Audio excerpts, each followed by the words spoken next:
মানুষ অনেক কিছুর প্রেমে পড়ে, কিন্তু আমি প্রেমে পড়ি এরকম মেঠো পথের। গ্রামের মেঠো পথ, সবুজ ধানের মাঠ, কুয়াশা ভেজা সকাল আর মানুষের সহজ সরল জীবনের গল্পকে ক্যামেরা বন্দি করে কোটি মানুষের হৃদয়ে জায়গা করে নিয়েছেন জুয়েল রানা। প্রকৃতি, কৃষি, সাহিত্য ও মানুষের জীবন সংগ্রামের গল্প বলার এক অনন্য শিল্পী তিনি। সেই শিল্পী সত্তার স্বীকৃতি দিতেই এবার তাকে ডেকে নিলেন দেশের প্রধানমন্ত্রী। সোমবার সচিবালয়ে প্রধানমন্ত্রী তারেক রহমানের সঙ্গে এক বিশেষ সাক্ষাৎকারে মিলিত হন জনপ্রিয় কন্টেন্ট নির্মাতা জুয়েল রানা। মাত্র ১.৫ বছরে তার চিত্ত মিডিয়া ফেসবুক পেজের অনুসারী সংখ্যা ছাড়িয়েছে ৪৩ লাখ। গ্রামের সৌন্দর্য আর মানুষের জীবন ঘনিষ্ঠ গল্পকে নান্দনিক ভাষা ও চিত্রে তুলে ধরার কারণেই তিনি হয়ে উঠেছেন দেশের তরুণ প্রজন্মের এক অনুপ্রেরণার নাম। জীবনটা ঠিক এরকম, দুঃখগুলো সব মেঘের মতো একসাথে উড়ে আসে। সাক্ষাৎকালে শুধু শুভেচ্ছা বিনিময় নয়, দেশের ফ্রিল্যান্সার ও কন্টেন্ট ক্রিয়েটরদের ভবিষ্যৎ নিয়েও কথা বলেন জুয়েল রানা। সম্প্রতি ফ্রিল্যান্সার ও কন্টেন্ট নির্মাতাদের আয়ের উপর কর আরোপের গুঞ্জনের বিষয়টি তিনি সরাসরি প্রধানমন্ত্রীর কাছে জানতে চান।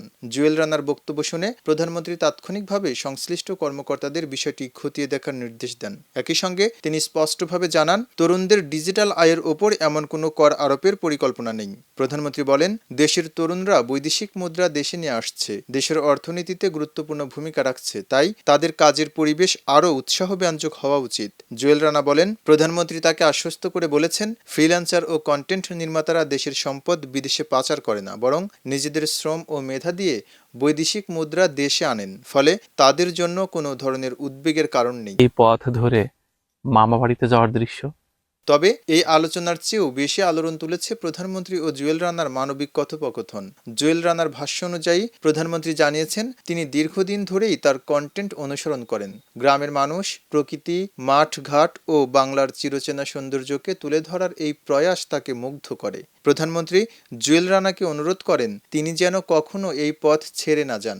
শিল্প, সাহিত্য ও প্রকৃতির প্রতি ভালোবাসার এই যাত্রা যেন অব্যাহত থাকে, কারণ পৃথিবীকে সুন্দর রাখার জন্য কিছু স্বপ্নবাজ, কিছু প্রকৃতিপ্রেমী পাগল মানুষের প্রয়োজন হয়।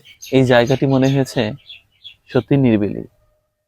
কখনো কখনো এমন জায়গায় নিশ্চুপ বসে থাকতে হয়। রাষ্ট্রের সর্বোচ্চ দায়িত্বশীল ব্যক্তির কাছ থেকে এমন স্বীকৃতি ও উৎসাহ পেয়ে আবেগপ্রত জুয়েল রানা বলেন, প্রধানমন্ত্রী কোনো দলের নয়, রাষ্ট্রের প্রতিটি নাগরিকের প্রধানমন্ত্রী। একজন নাগরিক হিসেবে প্রধানমন্ত্রীর আমন্ত্রণে সাড়া দেওয়া ছিল তার দায়িত্ব। যতদূর চোখ যায় আঁকাবাঁকা পথ, যেন লম্বা একটি অজাগার সাপ ফেলে রাখা হয়েছে। প্রকৃতির ভাষাকে মানুষের ভাষা বানিয়ে যিনি কোটি হৃদয়ের কাছাকাছি পৌঁছে গেছেন, সেই জুয়েল রানার জন্য এই সাক্ষাৎকার শুধু একটি আনুষ্ঠানিকতা নয়, এটি যেন বাংলার মাটি, মানুষ ও সংস্কৃতিকে ভালোবাসার এক নীরব স্বীকৃতি।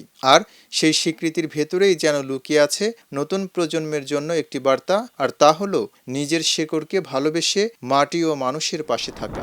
মানুষের এই জীবন নামক নাট্যমঞ্চে আসলে প্রকৃত অর্থে কেউ থাকে না। খবরের কাগজ, নিখাদ, নির্ভীক, নিরপেক্ষ।